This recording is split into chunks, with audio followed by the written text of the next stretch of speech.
Biafra is adopted finally. Panic in Abuja as world leaders push the motion to break and divide Nigeria.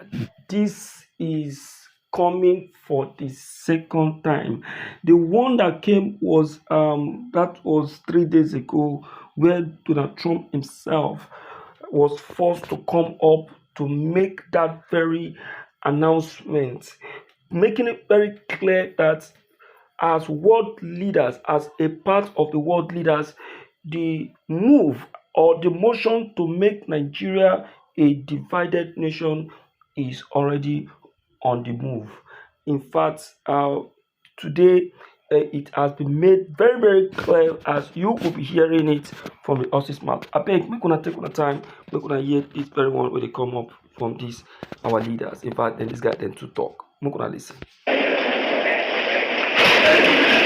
Donald Trump speaking on Capitol Hill. He just met with senators, had a business roundtable earlier this morning as well. He'll be talking about his legislative plan and his agenda. As you can see here, we're going to listen in to a standing ovation. A vile individual committed a terrorist attack that attacked Jews because they are Jews and attacked Britain because of our values. And while this is not a new hate, this is something Jews have always lived with, we must be clear. It is a hatred that is rising once again. And Britain must defeat it once again. Gary, is it an attack on Britain and our values? Yes, it is. The Jews are simply the first. After they've got the Saturday people, they will go for the Sunday people. That's an old expression, and these, particularly militant Islamists, Islamic fundamentalists, their next target is the Christian community. We've witnessed in Nigeria what really is a genocide, with fundamentalist Islamists murdering Christians. And that is what will happen in future once they feel they have dealt with the Jews. They're going to turn their attention to the Christians next. First the Saturday people, then the Sunday people. Gary, you can see it across your face. It's completely understandable, the emotion that you're flooded with this evening. And can you just describe that to me? Is it a combination of just sadness, but also just anger and frustration? You've summed it up exactly. It's tremendous frustration with government that we have seen a government that's allowed itself to do nothing, essentially. Keir Starmer's words are all very well, but what action has he taken? What action has the government ministers taken? That is why there's so much this problem. Mr. Speaker, I rise today to bring attention to the tragedy Christians in Nigeria are experiencing.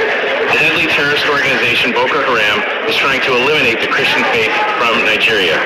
This is the same terrorist group that kidnapped dozens of young schoolgirls and burned innocent civilians alive in cages. According to reports, over 3.5 million people have been forced to flee their homes.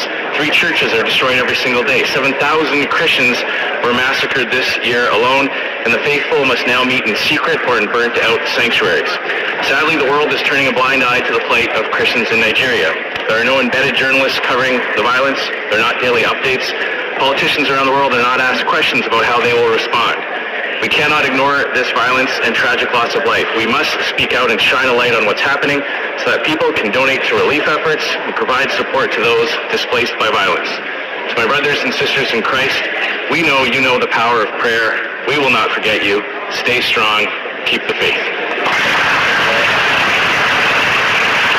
We have been discussing so much about these people. Since APC came into Israel, I told them they hijacked Nigeria.